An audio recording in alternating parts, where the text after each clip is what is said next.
अब जिन structural reforms की एक अरसे से बात हो रही थी, ऐसा महसूस हो रहा है कि अब उस पर इम्प्लीमेंटेशन आहिस्ता आहिस्ता शुरू होगा। इस पेस को कितना तेज़ करने की ज़रूरत है? जो टारगेट्स इस वक्त हुकूमत ने सेट किए हैं, ये कितने काबिल अमल हैं और कितने अरसे में ये हासिल हो जाएंगे आपकी नज़र में, खाकान साहब? बिस्मिल्लाहिर्रहमानिर्रहीम। एक तो अरबाब आपने बहुत ही अच्छा इंट्रोडक्शन यानी कि जामे इंट्रोडक्शन जो है वो सामने रखा। दूसरी बात यह है कि पाकिस्तान का एक्सपेंडिचर रिफॉर्म उतना ही ज़रूरी है जितना पाकिस्तान का रेवेन्यू साइड का रिफॉर्म ज़रूरी है। अब इसकी ज़रूरत इसलिए है, एक तो आपका मालियाती खसारा इससे कम होगा, एक आपकी जो क्वालिटी ऑफ एक्सपेंडिचर है, every rupee spent in Pakistan, उसका रिटर्न क्या आ रहा है वो बेहतर होगा। Because this is your money, this is the tax payers money that the authority spent. It is borrowed money that the authority spent. It is foreign borrowing that the authority spent. So इसको तो बहुत ही carefully करना चाहिए।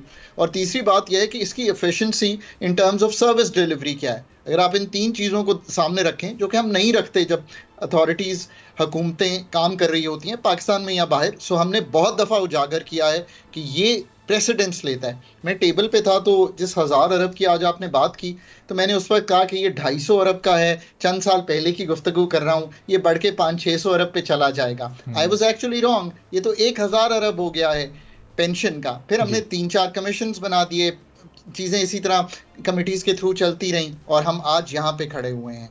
पहली तो बात यह है कि इसका अदराक करना, और ये अदराक करना कि माइनर टचिंग से बिल्कुल बात नहीं बनेगी, और ये भी अदराक करना कि इसकी जो रिसर्च कमीशंस और कमिटीज़ की और रिपोर्ट्स मल्टीलैटरल्स की लोकल एग्जिस्ट करती हैं, उनको इस्तेमाल करें।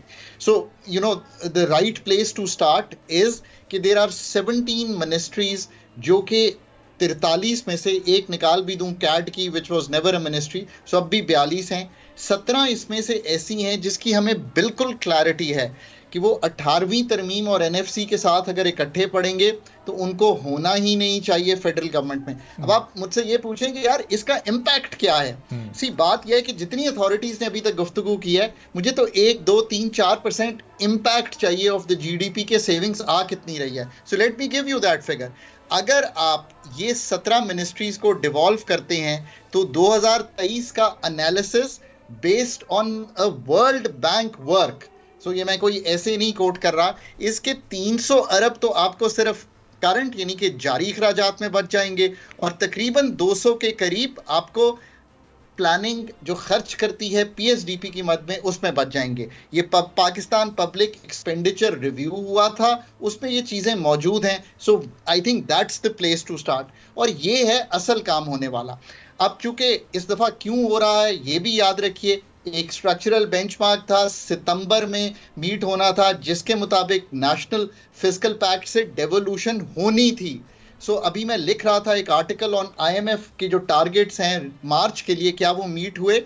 अब सितंबर में ये स्ट्रक्चरल बेंचमार्क एग्जिस्ट करता था कि ये आपने मीट करना है, जिसमें आपने बताना है कि नीचे क्या जाएगा नेशनल फिस्कल पैक्ट के थ्रू।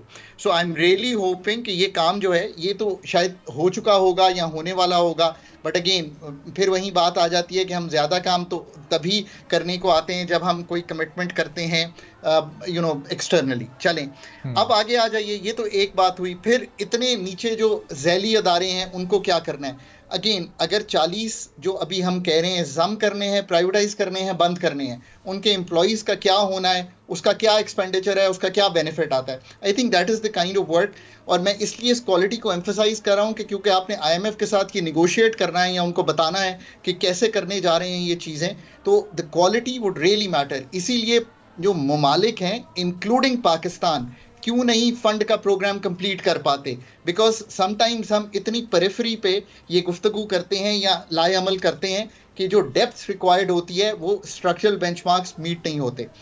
सो एक तो ये बात हुई। अब आप आगे आ जाइए, अगर इनमें क्या कामयाबी हुई है अब तक, उनके नाम 1.5 लाख जो असामियाँ हैं उसका तो फिगर बड़ा आसान है। अगर हमने बजट किया हुआ है, जो कि किया हुआ होना चाहिए, I understand Pakistan budgeting very well, हमने बजट किया होगा कि ये असामियाँ एग्जिस्ट करती हैं, उसका तो फिगर फौरी तौर पे दे देना चाहिए कि उसकी इस साल की 1 अरब 2 अरब क्या सेविंग आ रही है। ये सेविंग इस तरह से है कि खर्चे नहीं होंगे। सही। अब अगर इससे आगे चले तो काम बहुत ही ज्यादा होने वाला है। देखें, जनरल सब्सिडी रजीम, मैं जब जाके पाकिस्तान का पढ़ता हूँ मीडियम टर्म फ्रेमवर्क, तो वो जो सब्सिडी है वो इंक्रीज होती चली जाती है। आपने एलिमिनेट करनी है, 170 अरब के करीब है इलेक्ट्रिसिटी की टैरिफ डिफरेंशियल सब्सिडी। इसी तरह जो प्रोविंसेस के साथ आप बिस्प के थ्रू दे रहे हैं तकरीबन 592 अरब रुपया, उसको डिवॉल्व करना है बिकॉज वो भी नीचे का सब्जेक्ट है। फिर आपने जो सब्सिडीज, क्रॉस सब्सिडीज हैं, उनको एलिमिनेट करना है। देखिए, ये हैं सारे वो काम जो ओवरऑल एक्सपेंडिचर को ठीक करेंगे।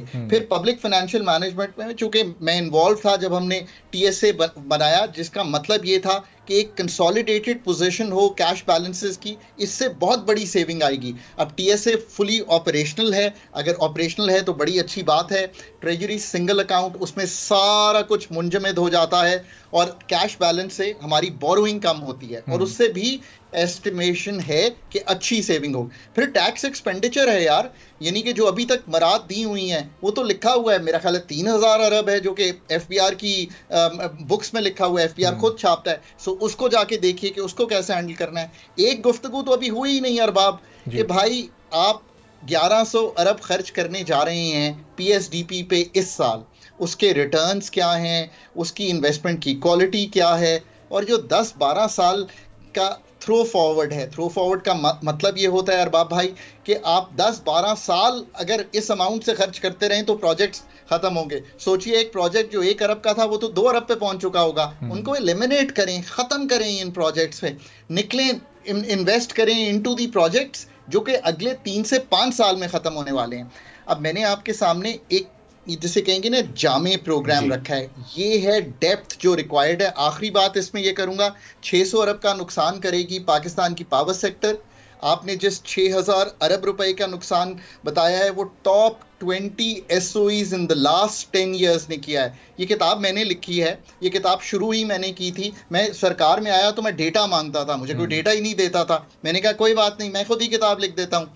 ये पहली किताब, दूसरी किताब, तीसरी किताब तवातर से लिखी। फिर मैं चला गया, वो किताबें लिखना कम हो गई। आप हैरान होंगे कि फिर आईएमएफ ने कहा कि नहीं, ये एक सीएमयू बनाएं, चलें, बना लिया। उस पर हमने किताब लिखी। अब हमें ये पता चला कि 22 अरब डॉलर का एक्यूमुलेटेड लॉस है इस साल।